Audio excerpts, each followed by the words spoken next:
Alors, si vous voulez, dans mon job, donc Ah, comme vous ah, dites à la ah, mairie, attendez, je vais vous lancer parce que là, ça commence à brut. Euh, alors, je vous pose la question, un petit silence, puis vous démarrez. Alors, expliquez-moi un petit peu quel est votre job donc à la mairie d'Agen durant ce mandat.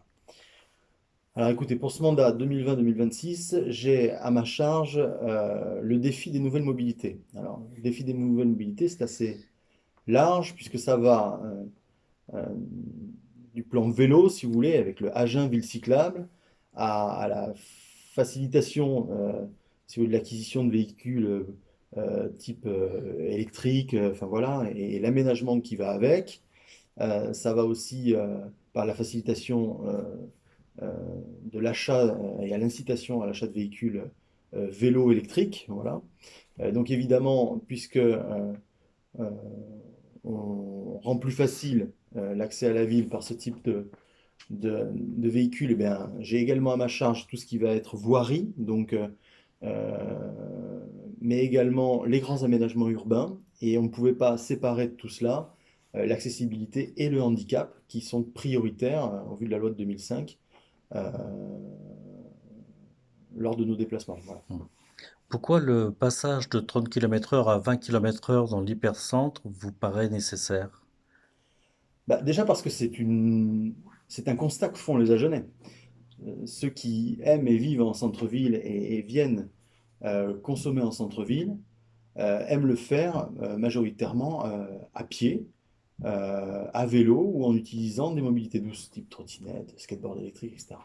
Et puisque c'est une demande que nous constatons auprès euh, des citoyens, eh bien, passer de 30 à 20, c'est pas très très euh, compliqué en termes techniques et en termes d'équipement. C'est assez simple. Et vraiment, en faisant cela, c'est un geste fort que l'on fait euh, pour les citoyens et les utilisateurs de mobilité douce.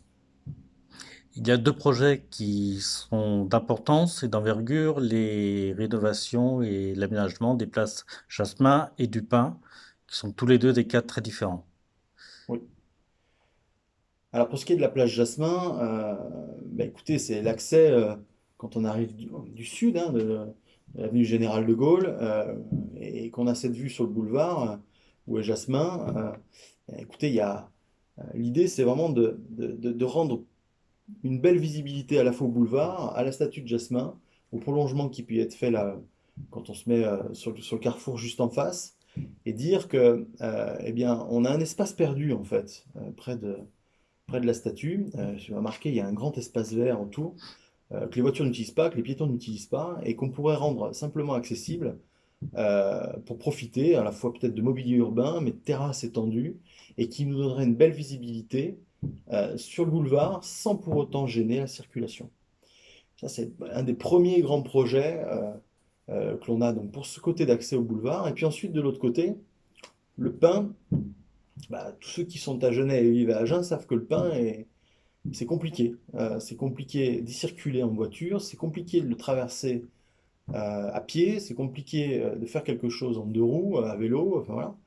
Et donc, on a une belle rénovation qui a été faite euh, par nos prédécesseurs sur le boulevard euh, et de Castex. Quand on va vers le Pin, c'est vraiment dommage de ne pas pouvoir demain accéder assez facilement au cinéma, aux restaurants qui sont de ce côté-là, au marché qui a lieu le dimanche matin ou le mercredi matin. Donc l'idée, c'est vraiment de dire, bah, je facilite l'accès à l'autre côté du Pin, cinéma, marché, etc. Et puis même, il y a le petit parc où il y a la Marseillaise, la station de la Marseillaise, là, voilà. Ben, l'idée, c'est vraiment de faciliter ça, cette connexion entre les deux parties de la ville, ces deux parties de la ville, de manière à ce qu'on puisse le faire en toute sécurité. Voilà.